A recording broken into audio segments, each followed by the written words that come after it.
All right, back on the show, Alex Hernandez. He returns to action in just a couple weeks' time on Halloween. He welcomes back Chris Gruetzemacher to the Octagon. Happy to be joined by Alexander the Great once again on the program. How are you, sir? Good, bro. Doing good. Just finishing up practice right now. If I need to move, just let me know. All right. Yeah, I'm doing pretty good. I'm like super jet lagged and just kind of fucked up from that Abu Dhabi trip. So it's gonna take days to get back, and if I'm a little slow, just bear with me. But yeah, I'm getting reacclimated. Understandable. So, you've been very busy over the past few months, this month especially. 2-0 as a corner. How did you enjoy the trip? Yeah, how did you enjoy the trip, man, and cornering some of your new teammates? Yeah, it was a really cool experience. Like you said, the teammate factor was a big deal. Just being in a new gym and everything. Getting to experience the team behind the scenes on fight week.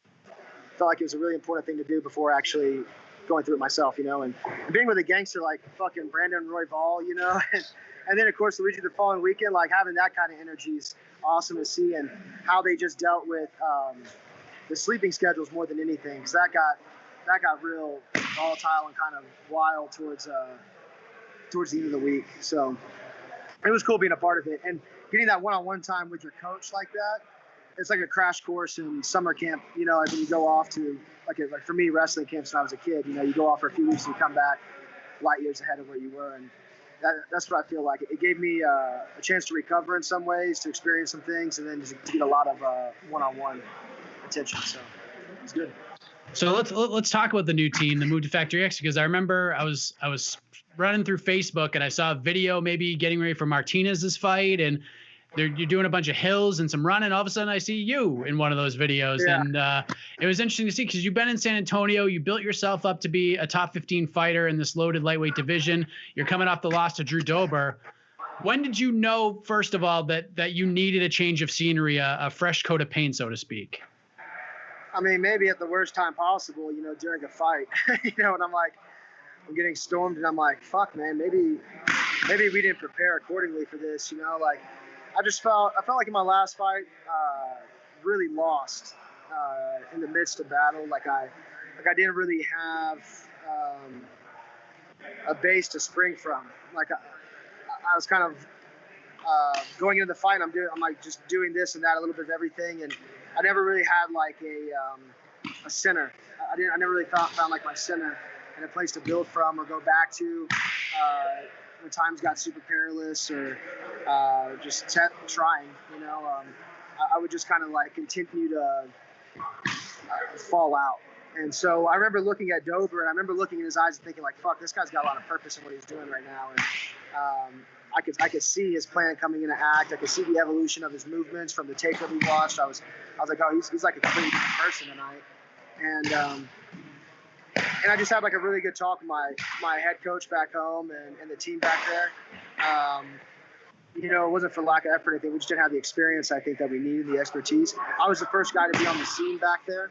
And so everything we were doing was a new experience, and we were just trying to get we were really just getting our toes wet in this whole thing. And so, we just kind of talked about it and thought maybe we just need some more. We just need some more oversight. I need an MMA coach. I was kind of being my own MMA coach. I needed an MMA coach. So, yeah. What was that feeling like for you? I mean, you're in the octagon, you're fighting a killer like Drew Dober, and you're just not feeling all there. You have all these mixed emotions going on in your mind. Like, what is that like? Like, how do you describe that? Yeah, I mean, you hear it a lot. I've said a lot of times that it's always me versus me in there, and that's certainly what. I'm the only person that's ever smoked myself, like I've never finished a fight and thought like, damn, I got really outclassed back there.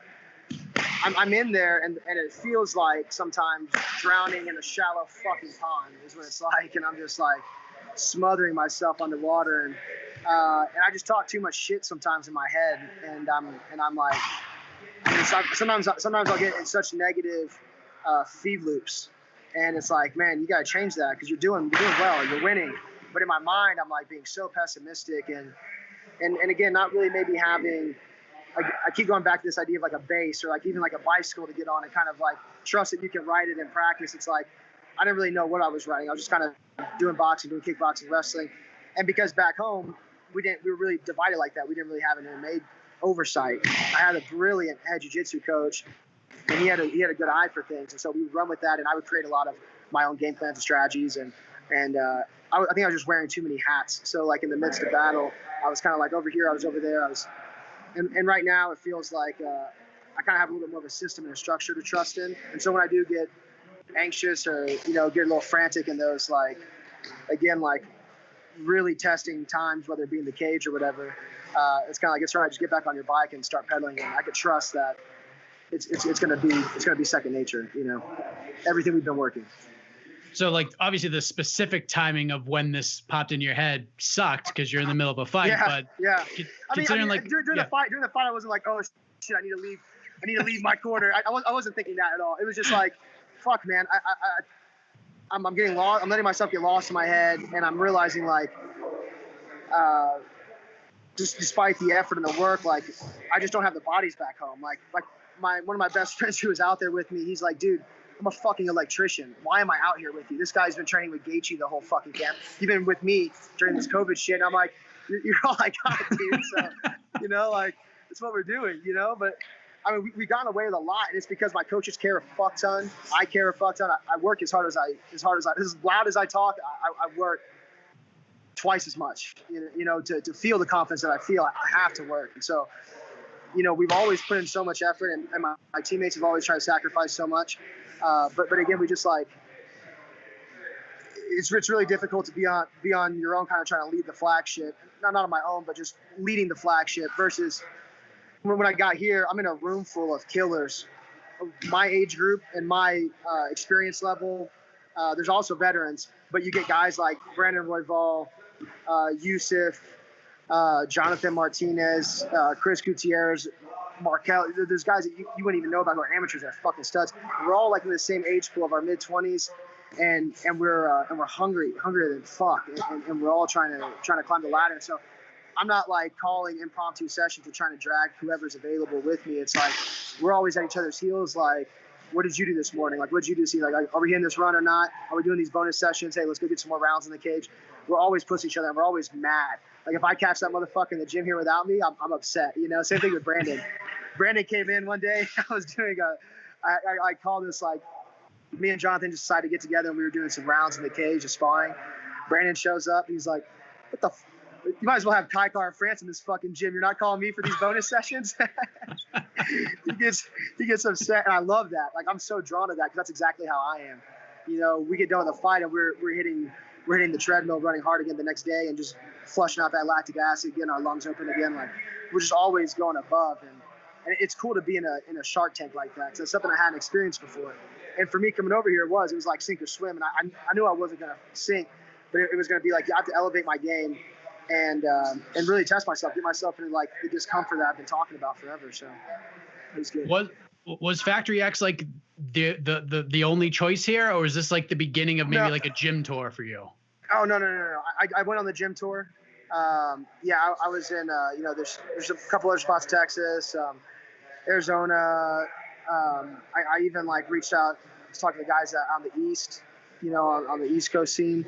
And so I experienced a few gyms, went through a few camps, but it got difficult because like I really don't want to waste people's time. It's a great experience, but I'm definitely taking more than I'm giving when I'm going to those gyms. And then it's like breaking up with a girlfriend, like a girl you like. Every single week, I'm like getting along with new people and working hard and like forming relationships. And it's like I don't want to keep just like letting people down because they invested in me that week and kind of expecting me to stay. So.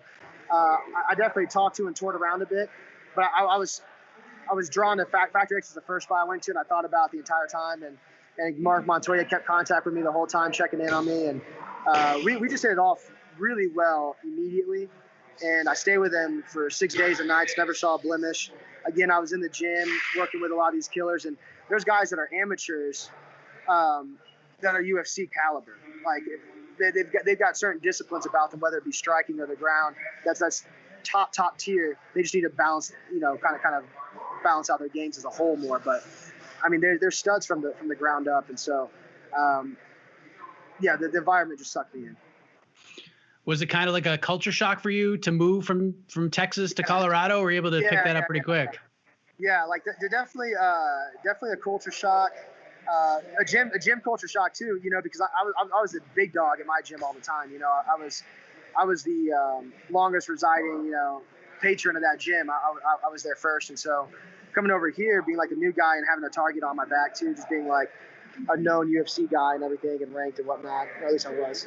but yeah, so everyone's testing you. And we're 55ers, so we throw hard. And so I'm going with, 7 years that bomb. I'm going with everybody. Because I was definitely tested. I mean, shit, dude, I was like nervous to go to the gym every morning for like the first 6 weeks probably. Where I'm just like, fuck, like shake it off, dude. Like, let's go get this. But it was awesome, like, because I'm going in there and I'm bringing it and I want to get tested. I want everybody to come at me hard.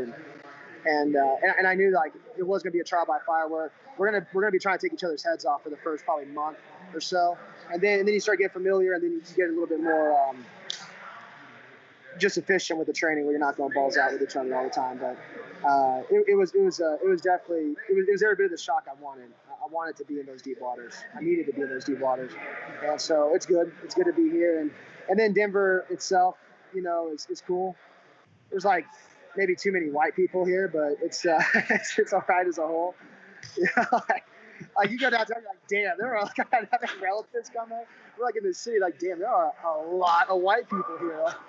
A shocking amount. It kind of makes you uneasy. But it's funny, like, yeah, coming from like a conservative Texas to like super liberal Colorado, so I'm just like, keep your signs down, But yeah, it's cool. I love it. It's beautiful. It's a vacation spot.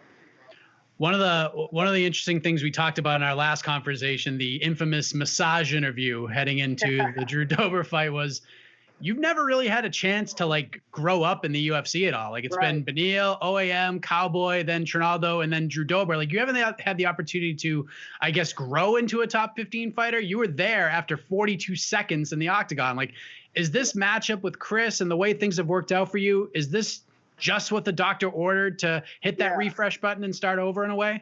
Yeah, exactly. And honestly, you said it the best. I was talking to somebody else earlier, and that phrasing was perfect. I mean, it's literally, yeah, it is what the doctor ordered. I think it was just a stimulus that I need. Because like you said, we've always had to step into shoes that were, would seem like too big to fill at the time. And I would fill them though. I'd get away with filling them. And then there were those, there are those cleats that I didn't slide into all the way that I needed to, and I missed the opportunities. So this is like a really nice resurgence, like something to get the momentum back, and something to see some adaptations, because that was the biggest thing. We came in so hot, and me being too much of my own coach at times before, we didn't get to really evolve personally, on the mats in between fights today that maybe I wanted to. I didn't get evolved in like maybe the sparring the way I wanted to. I would get lost too much on like, I would learn like a trick, and I'd be like, oh, well, that's just what we're going to do this next fight. And that was something that Mark was like, nah, bitch, we're going to stick to the script. And then you start to implement those small tacks disguised behind wins. So the evolution you make in the gym, it's shown slowly over the progress of wins, but you have to get the wins. You need time to let those build. And so that's what we're trying to do now. And I'm also more educated in the business and gaming the game. They'll fuck you if they can, putting you out for like, a top 10 opponent on a first contract salary or second contract salary, which isn't shit. It's like, man, I want to fight the value of the threat that's in front of me. I don't want to be getting paid peanuts to fight these super named guys. And so now I've got an opportunity to I'm on my fourth contract, which is great. Kudos to Jason House and Iridium Sports. But so we got a new contract for this. We got a good opponent, and he's a guy who's tough as fuck. He beat that dude over the head with a shovel, and he seems like he's gonna keep zombieing forward. But it's a good guy to go to work on. It's a good guy to get that momentum built back. I mean, you're on your fourth contract with the UFC, so you're definitely a veteran at this point. But is there like a small part of you that feels like this is almost like your UFC debut in a weird way? Yeah, man. I mean, it's funny. Again, hadn't really thought about like that, but it does kind of feel like a fresh beginning. It's funny, like going back and looking at yourself, and I hate listening to myself, and I hate watching myself, and so I never really do. The coach has been making me go back and do it more. It is something that fighters should do. And we were recording like sparring sessions and watching him move and flowing around even when we were in Abu Dhabi with coach. And then going back and watching old fights. And I mean, it's night and day. There are some times where I'm like, what the fuck are you even doing in the ring? Like, oh, you're a karate guy now? Like I'm doing some, like the Trinaldo fight, even like the Dober fight. Like I just start doing crazy shit because I'll just start, I was leading my own, my own brigade too often. And so sometimes I come out with some unorthodox shit that maybe didn't make sense for me.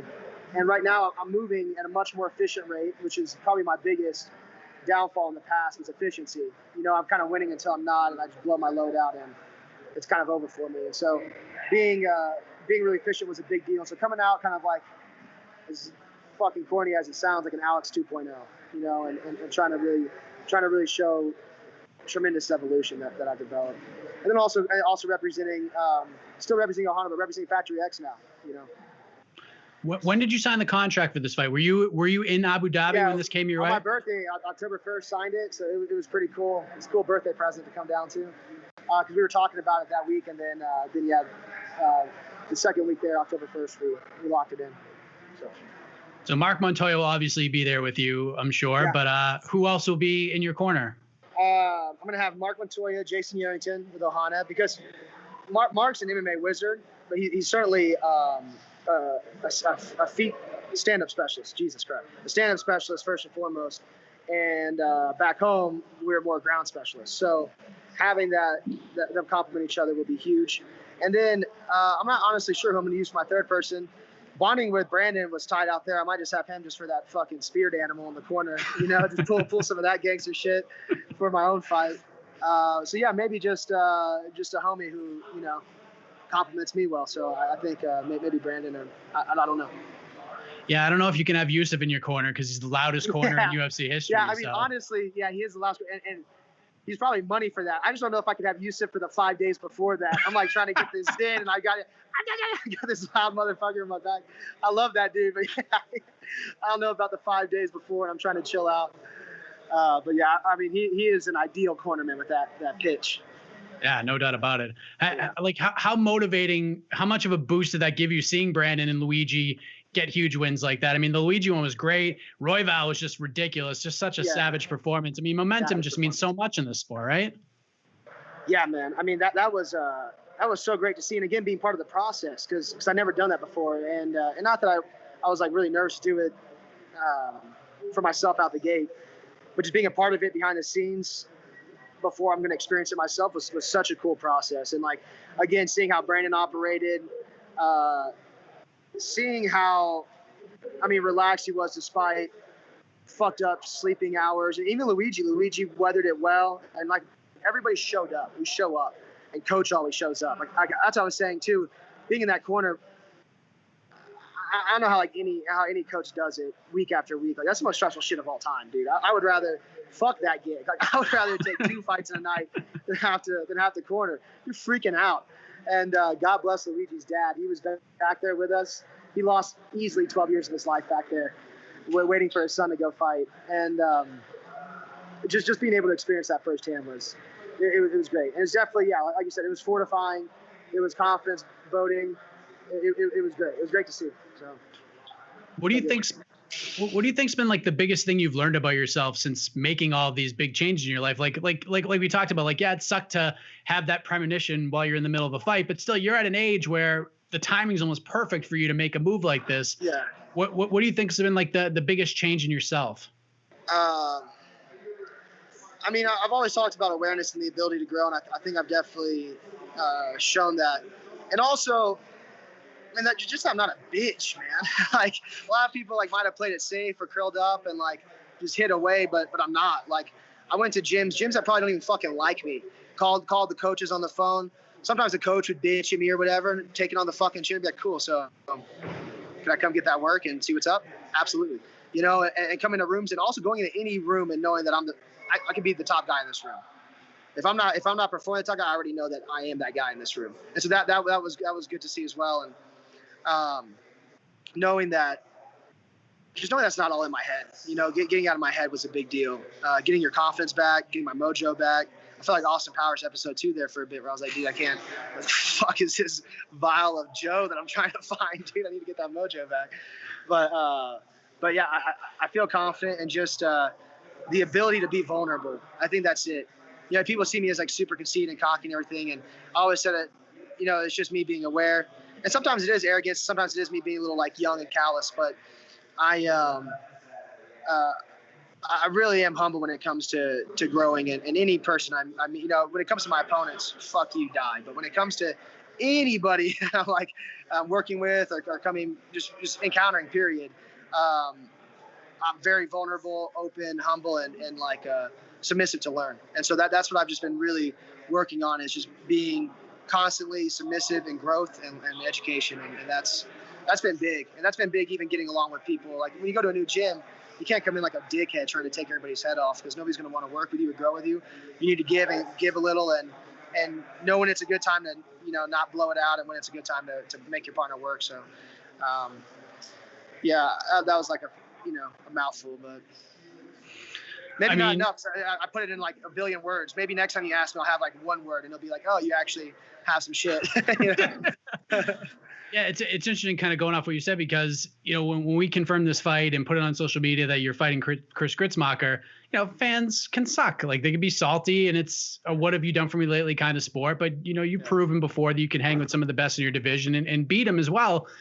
Do you have, like, I feel like if I asked you this question like 6 months, a year ago, it would be a different answer. But do you have like a little chip on your shoulder heading into October 31st to prove some people wrong? Or is this just about you and your journey?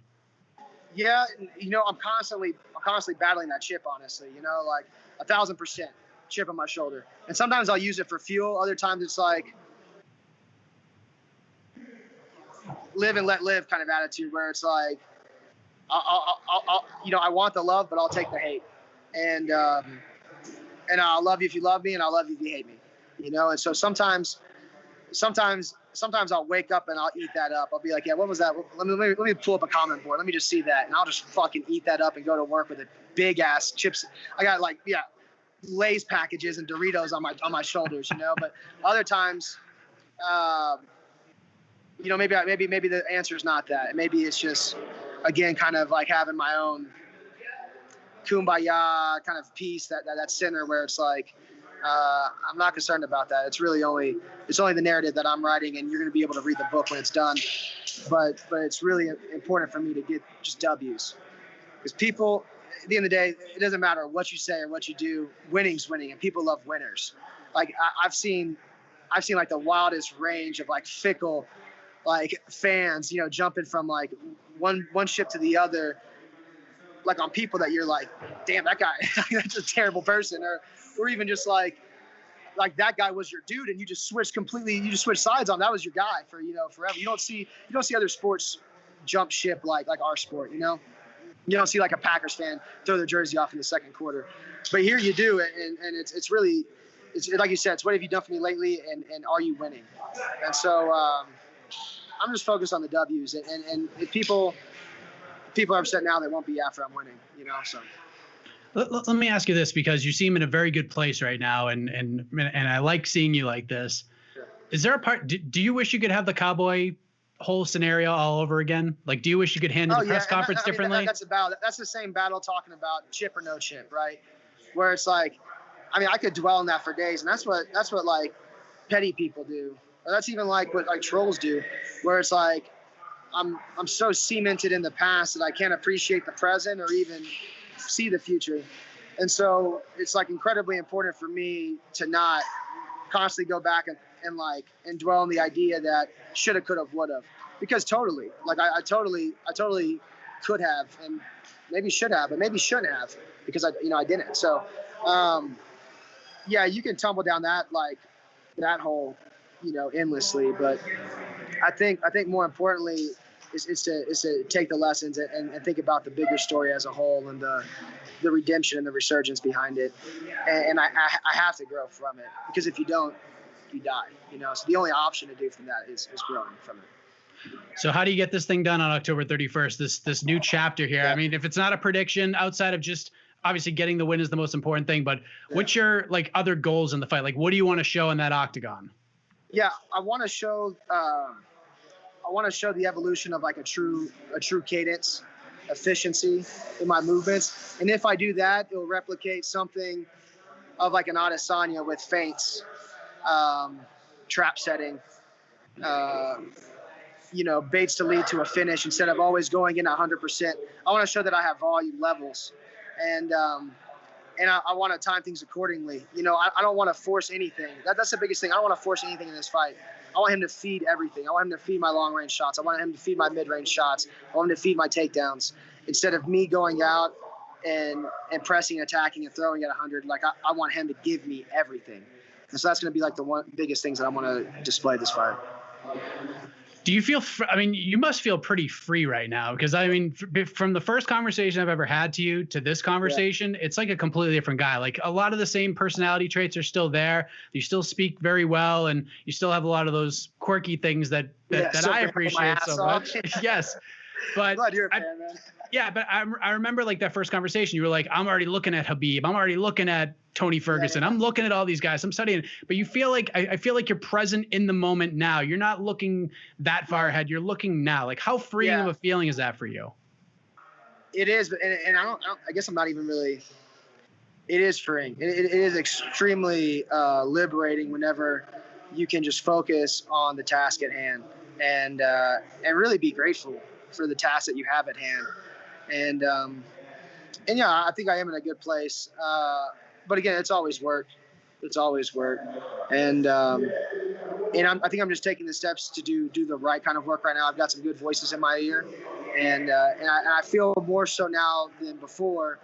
I'm aware to the situation that is, with opponents, myself, stationed in the UFC, the climb that I have ahead of me, and I'm like, I'm more honestly confident about it, and like I have a better roadmap trajectory for myself. But I'm not trying to skip any steps. And like I said before, I'm really trying to develop this contract and trying to get my money's worth. I'm trying to be wealthy before I hit the top 10 instead of just trying to skyrocket through it and get screwed like Dillashaw did against Barao on his title fight. Because that's the direction I was going before. And so really, really slowing down and taking a breath, because like you said before, I was a lot of times I was talking before I was thinking. I was acting before I was thinking. And they translate in the cage where I would do. And then sometimes I'd be like, we've done too much, And so now I'm just trying to, I guess just think and breathe a little bit more. Last thing, you give me a lot of time. I appreciate it. But Khabib versus Gaethje, who do you like in that one? I like Gaethje. Yeah, I like Gaethje. Just because for one, he's so much more ruthless. He's been in deep, dark waters before where Khabib hasn't. And if I were trying to plan a camp to defeat one of them, it would seem more daunting to beat Gaethje than Khabib, I would think. But I think both have their exploitations big time. But Khabib, I don't believe but he's Khabib, so he might just do his game and fuck it. We're like, Jesus, there's no one he can't do this on, But if you were going to beat Gaethje, I would beat him as a boxer. And if I was going to beat Khabib, I'd beat him with like a range tools. And Khabib can't box to beat Gaethje, but Gaethje can range and out wrestle maybe Khabib. And so that's why I think, he might have the advantage. It's going to be an interesting fight. You have an interesting fight as well with a very, very war-savvy Chris Gruetzemacher. It's going to be a hell of a fight on October 31st. Perfect Halloween fight, Alex. Perfect Halloween I have to say. Fight. Very scary. Very, very spooky. But I appreciate the time, man. I'm glad you're in a great place. Happy to see you at Factory X, getting that work in and building these relationships, man. Very happy for you, and looking forward to seeing the fight, man.